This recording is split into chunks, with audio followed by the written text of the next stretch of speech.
Hi ನಮಸ್ಕಾರ ಸ್ನೇಹಿತರೆ, ನನ್ನ ಮತ್ತೊಂದು ಹೊಸ ವಿಡಿಯೋಗೆ ಎಲ್ಲರಿಗೂ ಸ್ವಾಗತ. ಇವತ್ತಿನ ವಿಡಿಯೋದಲ್ಲಿ ಸ್ವಿಗ್ಗಿ ಝೊಮ್ಯಾಟೊ ಡೆಲಿವರಿ ಜಾಬ್ ಅಲ್ಲಿ ನೀವು ಡ್ಯೂಟಿ ಮಾಡಿ ಪೇಔಟ್ ಬರುತ್ತಲ್ಲ ಅಂತ ಟೈಮಲ್ಲಿ ಟಿ ಡಿ ಎಸ್ ಕಟ್ ಆಗ್ತಾ ಇದೆ. ಅಕಸ್ಮಾತ್ ಏನಾದ್ರು ನಿಮ್ದು ಟಿ ಡಿ ಎಸ್ ಏನಾದ್ರು ಜಾಸ್ತಿ ಕಟ್ ಆಗ್ತಾ ಇದೆ, ಯಾವ ಕಾರಣಕ್ಕೆ ಟಿ ಡಿ ಎಸ್ ನಿಮ್ದು ಜಾಸ್ತಿ ಕಟ್ ಆಗ್ತಾ ಇದೆ, ಅಕಸ್ಮಾತ್ ಏನಾದ್ರು ಜಾಸ್ತಿ ಕಟ್ ಆಗ್ತಾ ಇದ್ರೆ ಅದಕ್ಕೆ ಸೊಲ್ಯೂಷನ್ ಏನು ಅನ್ನೋದೆಲ್ಲ ಇವತ್ತಿನ ಈ ವಿಡಿಯೋದಲ್ಲಿ ನಾನು ತಿಳಿಸ್ಕೊಡ್ತೀನಿ. ಅಂದ್ರೆ ತುಂಬಾ ಜನ ಅದ್ರ ಬಗ್ಗೆ ಗಮನ ಕೊಟ್ರಲ್ಲ, ಸೊ ಆದಷ್ಟು ನೀವು ಅದ್ರ ಬಗ್ಗೆ ಗಮನ ಕೊಡಿ. ಅಂದ್ರೆ ನಿಮ್ದು ಟಿ ಡಿ ಎಸ್ ಎಷ್ಟು ಕಟ್ ಆಗ್ತಾ ಇದೆ ಅಂತ ಗಮನ ಕೊಡಿ. ಜೊತೆಯಲ್ಲಿ ಈ ವಿಡಿಯೋನ ಆದಷ್ಟು ನಿಮ್ಮ ಜಾಸ್ತಿ ನಿಮ್ಮ ಫ್ರೆಂಡ್ಸ್ ಇರ್ತಾರಲ್ಲ, ಈ ಝೊಮ್ಯಾಟೊದಲ್ಲಿ ಕೆಲಸ ಮಾಡೋರು, ಸ್ವಿಗ್ಗಿಲಿ ಕೆಲಸ ಮಾಡೋರು, ಅವ್ರಿಗೆಲ್ಲ ತಲುಪಿಸಿ. ಏನಕ್ಕೆ ಅಂದ್ರೆ ಅವ್ರಿಗೂ ಕೂಡ ಒಂದು ಇನ್ಫಾರ್ಮೇಶನ್ ಸಿಗುತ್ತೆ ಅದರಿಂದಾಗಿ. ಸೊ ಬನ್ನಿ ವಿಡಿಯೋ ಸ್ಟಾರ್ಟ್ ಮಾಡೋಣ. ಅದಕ್ಕಿಂತ ಮುಂಚೆ ಇನ್ನು ಯಾರ್ಯಾರೆಲ್ಲ ಸಬ್ಸ್ಕ್ರೈಬ್ ಮಾಡಿದ್ರೆ ವಿಡಿಯೋ ನೋಡ್ತಾರ ದಯವಿಟ್ಟು ಸಬ್ಸ್ಕ್ರೈಬ್ ಮಾಡಿ ವಿಡಿಯೋ ನೋಡಿ ಅಂತ ಹೇಳ್ತಾ ಬನ್ನಿ ಇವತ್ತಿನ ಈ ವಿಡಿಯೋನ ಸ್ಟಾರ್ಟ್ ಮಾಡೋಣ.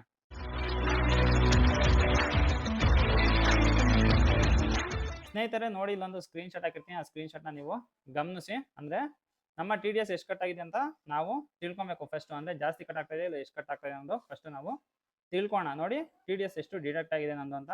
105 ರೂಪಾಯಿ ಡಿಡಕ್ಟ್ ಆಗಿದೆ. ಅಂದ್ರೆ 13,947 ರೂಪಾಯಿ ಮಾಡೋದಕ್ಕೆ 105 ರೂಪಾಯಿ ಟಿ ಡಿ ಎಸ್ ಡಿಡಕ್ಟ್ ಆಗಿದೆ. ಅಂದ್ರೆ ನನ್ನ ಟಿ ಡಿ ಎಸ್ ಬಂದು 1% ಡಿಡಕ್ಟ್ ಆಗ್ತಾ ಇದೆ. ಅಕಸ್ಮಾತ್ ಒಬ್ಬೊಬ್ರದ್ದು ತುಂಬಾ ಜಾಸ್ತಿ ಆಗ್ತಾ ಇರುತ್ತೆ. ಅಂದ್ರೆ ಒಬ್ಬೊಬ್ರದ್ದು ಎಷ್ಟಾಗುತ್ತೆ ಅಂದ್ರೆ 20% ವರೆಗೂ ಟಿ ಡಿ ಎಸ್ ಕಟ್ ಆಗುತ್ತೆ. ಅಂದ್ರೆ 600 ರೂಪಾಯಿ, 700 ರೂಪಾಯಿ, 800 ರೂಪಾಯಿ, 1000 ರೂಪಾಯಿ ತಗೊಂಡು ಟಿ ಡಿ ಎಸ್ ಡಿಡಕ್ಟ್ ಆಗ್ತಾ ಇರುತ್ತೆ. ಅದಕ್ಕೆ ಮೇನ್ ಕಾರಣ ಏನಪ್ಪ ಟಿ ಡಿ ಎಸ್ ಜಾಸ್ತಿ ಡಿಡಕ್ಟ್ ಆಗಕ್ಕೆ ಅಂತ ಅಂದ್ರೆ, ಫಸ್ಟ್ ನಿಮ್ಮ ಆಧಾರ್ ಕಾರ್ಡ್ ಮತ್ತೆ ಪ್ಯಾನ್ ಕಾರ್ಡು ಲಿಂಕ್ ಆಗಿದೆ ಅನ್ನೋದು ಚೆಕ್ ಮಾಡ್ಕೊಳ್ಳಿ.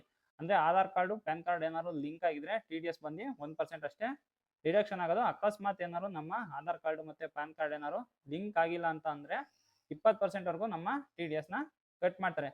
ಫಸ್ಟ್ ಇವಾಗ ತಿಳ್ಕೊಂಬೋಣ. ಅಂದ್ರೆ ಹೇಗೆ ಚೆಕ್ ಮಾಡ್ಕೊಳೋದು ನಮ್ಮ ಆಧಾರ್ ಕಾರ್ಡ್ ಮತ್ತೆ ಪ್ಯಾನ್ ಕಾರ್ಡು ಲಿಂಕ್ ಆಗಿದೆ ಅನ್ನೋದು ಫಸ್ಟ್ ಚೆಕ್ ಮಾಡ್ಕೋಣ. ಅದಕ್ಕಿಂತ ಮುಂಚೆ ಟಿ ಡಿ ಎಸ್ ನೀವು ನೋಡ್ಕೊಳ್ಳಿ. ಅಂದ್ರೆ ಏನಾದ್ರು 1% ಏನಾದ್ರು ಕಮ್ಮಿ ಆಗ್ತಾ ಇದ್ರೆ, ಅಂದ್ರೆ 1% ಏನಾದ್ರು ಟಿ ಡಿ ಎಸ್ ಕಟ್ ಆಗ್ತಾ ಇದ್ರೆ ಏನ್ ತಲೆ ಕೆಡ್ಸ್ಕೊಂಡಿ. ಅಕಸ್ಮಾತ್ ಏನಾದ್ರು 1% ಗಿಂತ ಜಾಸ್ತಿ ಏನಾದ್ರು ನಿಮ್ದು ಟಿ ಡಿ ಎಸ್ ಕಟ್ ಆಗ್ತಾ ಇದೆ ಅಂದ್ರೆ ಫಸ್ಟ್ ಆಗಿ ನಿಮ್ಮ ಆಧಾರ್ ಕಾರ್ಡ್ ಮತ್ತೆ ಪ್ಯಾನ್ ಕಾರ್ಡು ಲಿಂಕ್ ಆಗಿದೆ ಅನ್ನೋದು ಚೆಕ್ ಮಾಡ್ಕೊಳ್ಳಿ. ಬನ್ನಿ ಇವಾಗ ನಿಮ್ಮ ಆಧಾರ್ ಕಾರ್ಡು ಮತ್ತೆ ಪ್ಯಾನ್ ಕಾರ್ಡು ಲಿಂಕ್ ಆಗಿದೆ ಇಲ್ವಾ ಅನ್ನೋದು ಹೇಗೆ ತಿಳ್ಕೊಳೋದು ಅಂತ ಇವಾಗ ತಿಳ್ಕೋಣ. ಫಸ್ಟ್ ಇವಾಗ ಗೂಗಲ್ಗೆ ಹೋಗ್ಬಿಟ್ಟು ಈ ಫೀಲಿಂಗ್ ಅಂತ ಟೈಪ್ ಮಾಡಿ. ನೋಡಿ, ಈ ಫೀಲಿಂಗ್ ಅಂತ ಟೈಪ್ ಮಾಡ್ತಿದ್ದಂಗೆ ಇನ್ಕಮ್ ಟ್ಯಾಕ್ಸ್ ಡಿಪಾರ್ಟ್ಮೆಂಟ್ ಒಂದು ವೆಬ್ಸೈಟ್ ಬರುತ್ತೆ. ಸೊ ಅಫಿಷಿಯಲ್ ವೆಬ್ಸೈಟ್ ಅದು. ಅದನ್ನ ಓಪನ್ ಮಾಡೋಣ. ಅದನ್ನ ಓಪನ್ ಮಾಡ್ಬಿಟ್ಟು ಹಂಗೆ ಸ್ವಲ್ಪ ಕೆಳಗಡೆ ಸ್ಕ್ರೋಲ್ ಮಾಡೋಣ. ನೋಡಿ, ಇಲ್ಲಿ ಸ್ಕ್ರೋಲ್ ಮಾಡ್ತಿದ್ದಂಗೆ ಇಲ್ಲೇ ಇದೆ ಲಿಂಕ್ ಆಧಾರ್ ಅಂತ ಇದೆಯಲ್ಲ, ಅದ್ರ ಮೇಲೆ ಕ್ಲಿಕ್ ಮಾಡೋಣ. ನೋಡಿ, ಲಿಂಕ್ ಆಧಾರ್ ಅನ್ನೋದ್ರ ಮೇಲೆ ಕ್ಲಿಕ್ ಮಾಡಿದೆ. ಹಂಗೆ ಸ್ವಲ್ಪ ಕೆಳಗಡೆ ಸ್ಕ್ರೋಲ್ ಮಾಡ್ಕೊಂಡ್ ಬಂದೆ. ಇಲ್ಲಿ ಪ್ಯಾನ್ ಕಾರ್ಡ್ನ ಟೈಪ್ ಮಾಡೋಣ ನಮ್ದು.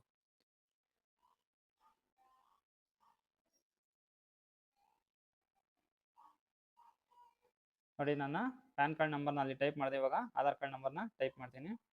ನೋಡಿ, ಇವಾಗ ನನ್ನ ಆಧಾರ್ ಕಾರ್ಡ್ ನಂಬರ್ ಕೂಡ ಇಲ್ಲಿ ಎಂಟರ್ ಮಾಡಿದೆ. ಎಂಟರ್ ಮಾಡ್ಬಿಟ್ಟು ಒಂದು ಸ್ವಲ್ಪ ಕೆಳಗಡೆ ಸ್ಕ್ರೋಲ್ ಮಾಡಿದ್ರೆ ಇಲ್ಲಿ ವ್ಯಾಲಿಡೇಟ್ ಅಂತ ಇರುತ್ತೆ. ಇವಾಗ ಆ ವ್ಯಾಲಿಡೇಟ್ ಮೇಲೆ ನೀವು ಕ್ಲಿಕ್ ಮಾಡಬೇಕು.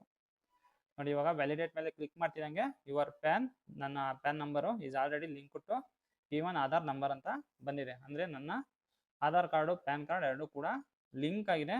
ಸೊ ಅದರಿಂದಾಗಿ ನನ್ನ ಟಿ ಡಿ ಎಸ್ 1% ಕಟ್ ಆಗ್ತಾ ಇದೆ. ಅಕಸ್ಮಾತ್ 1%ಗಿಂತ ಏನಾದ್ರು ಜಾಸ್ತಿ ಟಿ ಡಿ ಎಸ್ ಕಟ್ ಆಗ್ತಾ ಇದೆ ಅಂದರೆ ಮೇನ್ ರೀಸನ್ ಬಂದು ಇದೇನೆ. ಅಂದರೆ ನಿಮ್ಮ ಆಧಾರ್ ಕಾರ್ಡು ಮತ್ತು ಪ್ಯಾನ್ ಕಾರ್ಡು ಲಿಂಕ್ ಮಾಡಿರಲ್ಲ ನೀವು, ಅದರಿಂದಾಗಿ 20% ವರೆಗೂ ಟಿ ಡಿ ಎಸ್ ಕಟ್ ಆಗ್ತದೆ. ಅಕಸ್ಮಾತ್ ಟಿ ಡಿ ಎಸ್ ಕಟ್ ಹಾಕ್ಬಿಟ್ಟಿದೆ 20% ತಗೊಂಡ ಅಂದ್ರೆ ಜಾಸ್ತಿ ಏನಾದ್ರು ನಿಮ್ದು ಟಿ ಡಿ ಎಸ್ ಕಟ್ ಆಗಿದೆ ಅಂದರೆ ನೀವು ಆಮೇಲೆ ಅದನ್ನು ಕೂಡ ವಾಪಸ್ ತಗೊಬೋದು. ಅದನ್ನ ಹೇಗಪ್ಪ ವಾಪಸ್ ತಗೊಂಡು ಅಂದರೆ ನಿಮ್ಮ ಐ ಟಿ ರಿಟರ್ನ್ಸ್ನ ನೀವು ಫೈಲ್ ಮಾಡಬೇಕಾಗುತ್ತೆ. ಅಂದರೆ ಅದು ನೀವು ಚಾರ್ಟೆಡ್ ಅಕೌಂಟ್ ಹತ್ರ ಮಾಡಿಸ್ಬೇಕು. ಸೊ ನೀವು ಹೋಗಿ ಚಾರ್ಟೆಡ್ ಅಕೌಂಟ್ ಹತ್ರ ನನ್ನ ಐ ಟಿ ರಿಟರ್ನ್ಸ್ ಫೈಲ್ ಮಾಡಿ, ಈಗ ಈ ಥರ ಟಿ ಡಿ ಎಸ್ ಜಾಸ್ತಿ ಕಟ್ ಆಗಿದೆ ಅಂತ ಹೇಳಿದ್ರೆ ಸೊ ಆ ಟಿ ಡಿ ಎಸ್ ಕೂಡ ರಿಫಂಡ್ ಆಗುತ್ತೆ. ಅದು ಏನು ತಲೆ ಕೆಡ್ಸ್ಕೊಳಂಗಿಲ್ಲ. ಸೊ ಅಕಸ್ಮಾತ್ ನೀವೇನಾದ್ರು ಅದನ್ನ ತಗೊಂಡಿಲ್ಲ ಅಂದರೆ ಅದು ಗೌರ್ಮೆಂಟ್ ಅಕೌಂಟ್ಗೆ ಹೋಗುತ್ತೆ. ಅಂದರೆ ಈ ಮಾಹಿತಿ ಇಷ್ಟ ಆಗಿದೆ ಅಂತ ಅನ್ಕೊಂಡಿನಿ. ಈ ಮಾಹಿತಿ ಏನಾದ್ರು ಇಷ್ಟ ಆಗಿದ್ರೆ ಒಂದು ಲೈಕ್ ಮಾಡಿಬಿಡಿ. ಇನ್ನೂ ಚಾನಲ್ನ ಸಬ್ಸ್ಕ್ರೈಬ್ ಮಾಡಿದ್ರೆ ನೋಡ್ತಾ ಇದ್ರೆ ಚಾನಲ್ನ ಸಬ್ಸ್ಕ್ರೈಬ್ ಮಾಡಿ ನೋಡಿ. ಆದಷ್ಟು ತುಂಬ ಜನಕ್ಕೆ ಇದನ್ನ ಶೇರ್ ಮಾಡಿ. ಅಂದರೆ ತುಂಬ ಜನಕ್ಕೆ ಗೊತ್ತಾಗಬೇಕು, ಅದರಿಂದಾಗಿ ತುಂಬ ಜನಕ್ಕೆ ಶೇರ್ ಮಾಡಿ.